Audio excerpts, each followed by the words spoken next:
The story begins with a funeral director named Elliot Deacon, who runs a funeral home. In his daily routine, he prepares bodies for burial while speaking to them gently. At the moment, he is seen working on the remains of an elderly piano teacher. The scene then shifts to a middle school teacher, Anna Taylor, who is intimate with her boyfriend, Paul. Despite the seemingly romantic moment, Anna appears disengaged. Later, as she showers, Paul asks her about her mood, but she brushes it off, claiming everything is fine, even though her demeanor suggests otherwise. Later, at work, Anna witnesses two older students bullying a younger boy named Jack. She intervenes, reprimanding the bullies and driving them away. After her day at school, as Anna prepares to leave, the hallway lights flicker ominously. Alarmed, she rushes to the exit, only to find the door locked. In this tense moment, Jack unexpectedly appears and opens the door with ease. That evening, Anna attends her former piano teacher's funeral at Elliot's funeral home.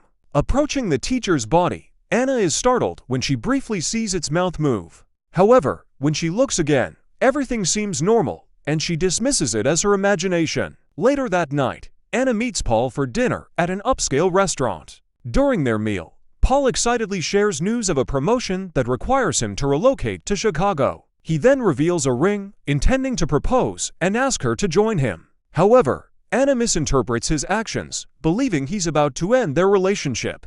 A heated argument ensues, and she storms out before Paul can clarify. Distraught, Anna drives off in the pouring rain and gets into a serious car accident. In the next scene, Anna is lying on an embalming table at the funeral home, pale and with a wound on her forehead. Elliot enters and begins preparing her body. As he undresses her, Anna suddenly opens her eyes and asks where she is. With eerie composure, Elliot informs her that she's in the funeral home because she has died. He explains that she was involved in a fatal accident with a truck carrying metal pipes and died 8 hours earlier. Despite his calm explanation, Anna is confused and terrified, refusing to believe she's dead. Elliot reassures her that she's merely in transition to the afterlife. Meanwhile, Paul wakes up at home and repeatedly tries to contact Anna. However, Elliot has taken her belongings and stores them in a closet with the possessions of other deceased individuals, ignoring Paul's calls. Frustrated and worried, Paul visits Anna's mother, only to learn the devastating news of Anna's death. Her mother blames him for letting Anna drive in such terrible weather. Back at the funeral home, Elliot stitches Anna's wounds. Surprised that she feels no pain, Anna questions him, but he ignores her and administers an injection of hydronium bromide, a fictional drug he claims will relax her muscles. Later, Anna's wheelchair-bound mother visits the funeral home to see her daughter. Tearfully, she speaks to Anna's body, lamenting who will take care of her now. Before leaving, she requests that Elliot restore Anna's hair to its natural brown color. Afterward, Anna wakes up alone in the room. Gathering her strength, she sits up and walks to the landline phone, only to discover it doesn't work. At that moment, Paul arrives at the funeral home, pleading with Elliot to let him see Anna.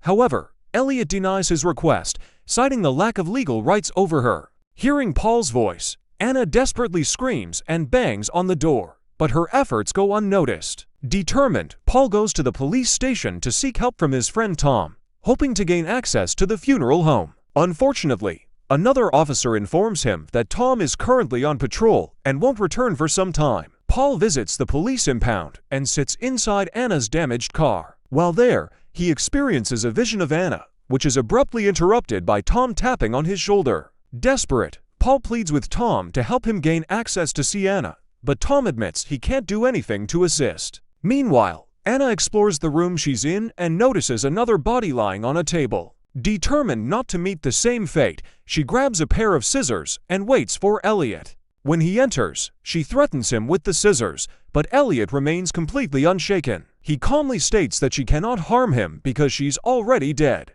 Anna protests, questioning how she can be speaking to him if she's truly deceased. Elliot then reveals that he possesses a unique gift, the ability to communicate with the dead. He advises her to accept her situation, reminding her that her funeral is in 3 days and that she will soon be buried permanently. In another scene, Elliot prepares the body of an elderly woman for her funeral. Jack, Anna's student, unexpectedly shows up, aware of Anna's death. The boy asks about his teacher, and Elliot tells him the funeral is scheduled for Friday before urging him to leave. The next morning, Paul hears Anna's voice whispering to him and sees visions of her showering.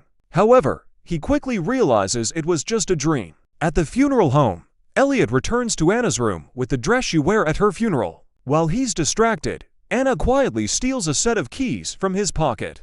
Later, when Elliot leaves to retrieve another body from the hospital, Anna seizes the opportunity to try unlocking the doors with the stolen keys. While refueling his car at a gas station, Elliot notices that he's forgotten his keys and rushes back to the funeral home. In the meantime, Anna successfully unlocks the door and begins exploring the house. She discovers a room with a telephone and hurriedly dials Paul's number, praying he'll answer. When he finally picks up, he dismisses the call as another hallucination and hangs up. Moments later, Elliot finds Anna and forces her to confront her reflection in a mirror, showing her how lifeless she appears. This shocking sight convinces Anna that she really is dead. Outside the funeral home, Jack sees Anna through the window, leaving him stunned.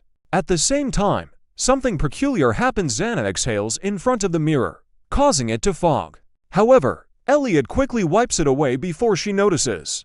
Fully believing her death is real, Anna stops resisting Elliot's actions and complies with the preparation process, no longer questioning the injections he gives her. The following day, Paul visits Anna's school to gather her belongings. As he prepares to leave, he encounters Jack, who tells him he saw Anna wearing a red dress at the funeral home the previous day. Paul dismisses the boy's claim, insisting that Anna is dead. But when Jack accuses Paul of not loving her enough, Paul becomes enraged and slaps the boy in front of others. Back at the funeral home, a police officer arrives to view his brother's body, which is being kept in the same room as Anna. The officer asks to be left alone with his brother for a moment. Once alone, his sinister intent becomes clear as he approaches Anna's lifeless body. Before he can touch her, Elliot returns and orders him to leave. Later, Jack visits the funeral home again and confides in Elliot about seeing Anna. Elliot calmly tells Jack that they share the same ability to communicate with the dead. Meanwhile, Paul remembers the red dress Anna was wearing on the day of her death.